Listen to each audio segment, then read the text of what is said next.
আজকে চলে আসলাম এই যে মাছ নিয়ে, মাছ ভাজবো আজকে। তো এই যে দেখতে পারতেছেন আমি মাছ ধুইতেছি। আসসালামু আলাইকুম, সবাই কেমন আছেন? আশা করি ভালো আছেন। তো আল্লাহর রহমতে আপনাদের দোয়া আমিও ভালো আছি। তো এই যে দেখতে পারতেছেন আজকে আমি এই মাছগুলি ওই প্রায় ফেলে ভাজবো।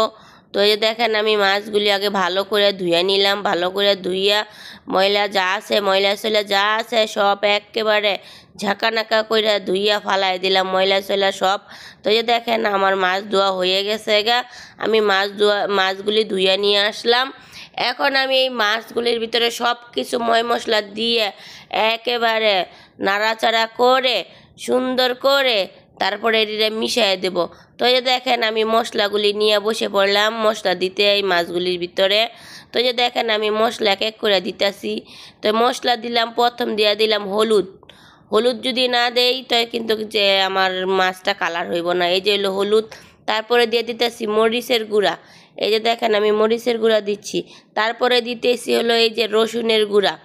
তো আপনারা সবাই রসুন ব্লেন্ডার, আদা রসুন ব্লেন্ডার করেও নিতে পারেন, কি এরকম গুঁড়াই দিতে পারেন। তারপরে আমি নিয়ে এসেছি পেঁয়াজের গুঁড়া। তো এই যে দেখেন আমি পেঁয়াজের গুঁড়া দিতেছি। এই ভাজার ভিতরে সব গুঁড়া একসাথে করে দিলে ভালো হয়, কিন্তু আদা রসুন যদি ব্লেন্ডার করে দেওয়া যায় আরও বেশি ভালো হয়। যেহেতু আমার এই জায়গায় আমার ব্লেন্ডার করা নাই কি আদা রসুন, এই কারণে আমি এই পাউডারগুলি দিতেছি। তাই এর ভিতরে তারপর দেওয়া শেষ হওয়ার পরে এখন দিলাম এই যে তেল। তো এই যে তেলগুলি দিয়ে দিলাম। দেখেন সব কিছু উপকরণ আমার দেওয়া হয়ে গেল গা। তো দেখতে পাচ্তেছেন আমি সব কিছু উপকরণ দিয়ে দিছি। তারপরে আবার একটু দিলাম হইলো জিরার গুঁড়া। তো জিরার গুঁড়া দিলাম, দেওয়ার পরে একসাথে সব একের ঝাঁকা নাকা কইরা একসাথে মাছের সাথে মিলিয়ে দিতেছি, জানি প্রতিটা অংশে অংশে ঢুকে, কাটায় কাটায় ঢুকে। না ঢুকলে তো খাইতে মজা লাগবো না। তো এই দেখেন আমি সব কিছু ভালোভাবে গুছাইয়া গাছাইয়া একেবারে মিশাইয়া মিশাইয়া দিতেছি, জানি এর ভিতরে সব কিছু উপকরণগুলি ঢুকে জায়গা।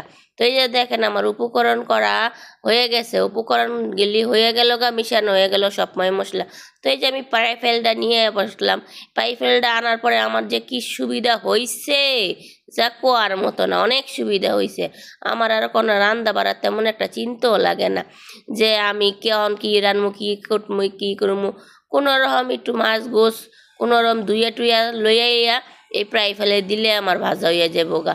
তো যে দেখেন আমি ভাজার জন্য প্রায় ফেলে দিয়ে দিলাম। দেওয়ার পরে এখন আমি মেক করতেছি কত টাইমের কত টাইমের ভিতরে আমি এই প্রায় ফেলটা দিয়ে এলো টাইম মেক করলে আমার এই ভাজা হয়ে যাবো মাছ ভাজা।